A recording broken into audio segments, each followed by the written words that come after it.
Assalamualaikum warahmatullahi wabarakatuh. Kami dari kelompok 3. Saya Seli Khairunisa Azizah, NIM 1914-2008. Perkenalkan, nama saya Imas Waskupa, NIM 1914-212.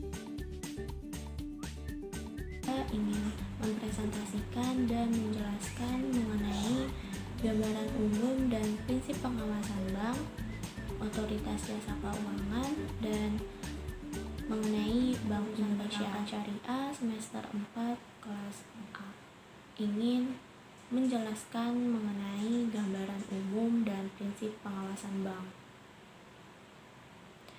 Yang dimaksud pengawasan bank adalah pemilikan dan penjagaan, pemilikan pengarahan kebijakan jalannya perusahaan, karena salah satu dari fungsi manajemen adalah melakukan pengawasan, selain dari perencanaan, pengorganisasian, dan pelaksanaan. Artinya, pengawasan harus dilakukan setiap perusahaan agar manajemen perusahaan berjalan secara benar dan lancar. Fungsi pengawasan yang dilakukan terhadap seluruh aktivitas perusahaan, baik yang belum berjalan atau yang sedang berjalan. Pengawasan dilakukan terhadap sumber daya manusia, sistem yang dijalankan, proses, output, serta sarana dan prasarananya. Tujuan yang tidak lain adalah agar pencapaian target yang ditetapkan perusahaan agar mudah dicapai. Pengawasan juga dilakukan sebagai sarana pencegahan terjadinya penyimpangan atas aktivitas sebelum dilaksanakannya suatu kegiatan. Artinya, sebelum jadi kegiatan, penyimpangan itu sudah terjadi. Misal, pada saat penyusunan anggaran jadi kegiatan, pengawasan harus dilakukan sedini mungkin. Pengawasan begitu penting dilakukan karena pengawasan begitu banyak manfaat bagi perusahaan. Kemudian saya akan menjelaskan prinsip pengawasan bank. Pada hakikatnya, pengaturan dan pengawasan bank dimaksudkan untuk meningkatkan keyakinan dari setiap orang yang mempunyai kepentingan dengan bank. Prinsip pengawasan bank yang efektif itu berjumlah 25 butir. Disusun oleh suatu komite pengawasan perbankan.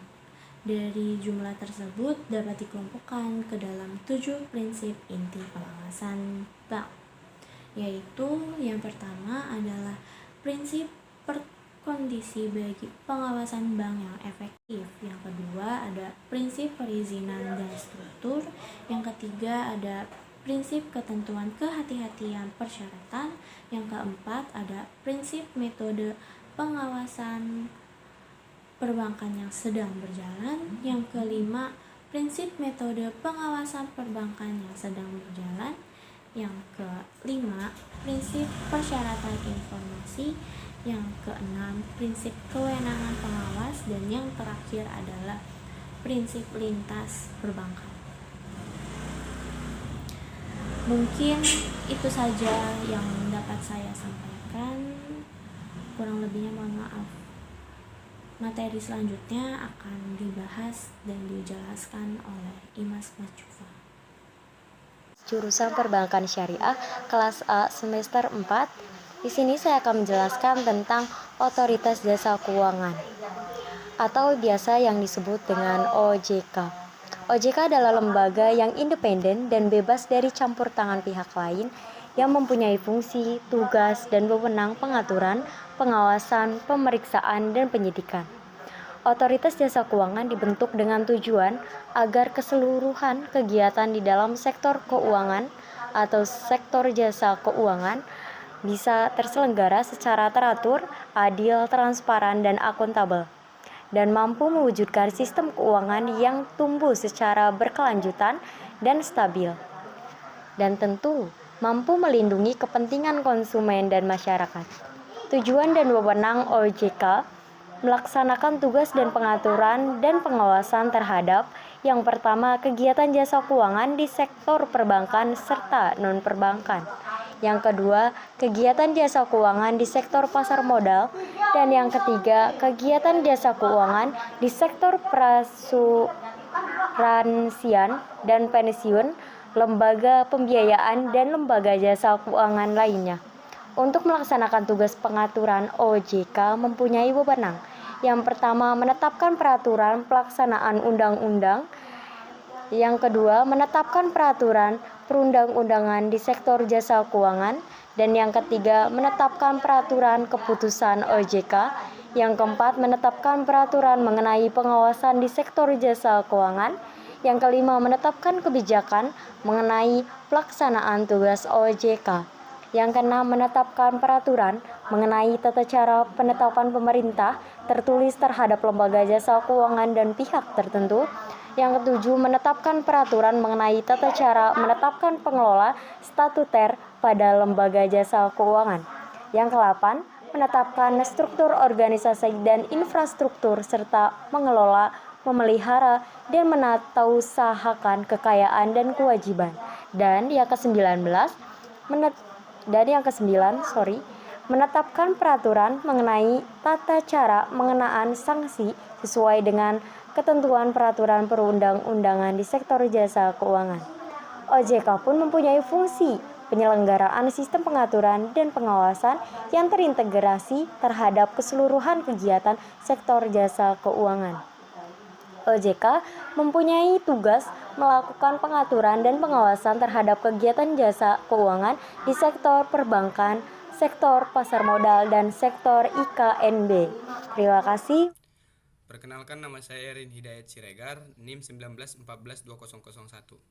Bank Indonesia adalah Bank Sentral Republik Indonesia. Sebagai Bank Sentral, Bank Indonesia mempunyai suatu tujuan tunggal, yakni mencapai dan memelihara kestabilan nilai rupiah. Kestabilan nilai rupiah mengandung dua aspek, yaitu kestabilan nilai mata uang terhadap barang dan jasa, serta kestabilan terhadap mata uang negara lain. Aspek pertama tercermin pada perkembangan laju inflasi, sementara aspek kedua tercermin pada perkembangan nilai tukar rupiah terhadap mata uang negara lain. Perumusan tujuan tunggal ini dimaksud untuk memperjelas sasaran yang harus dicapai Bank Indonesia serta batas-batas tanggung jawab. Dengan demikian, tercapai atau tidaknya tujuan Bank Indonesia ini kelak akan dapat diukur dengan mudah. Sejak tahun 1999,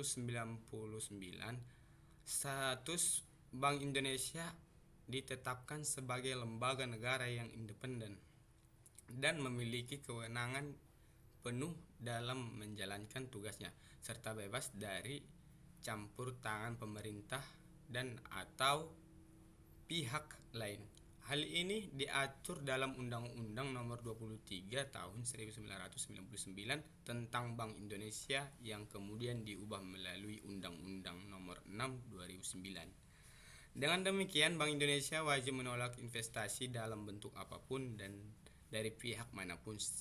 Status dan kedudukan Bank Indonesia ini diperlakukan agar Bank Indonesia dapat melaksanakan peran dan fungsi sebagai otoritas moneter dan telah lebih aktif dan efisien.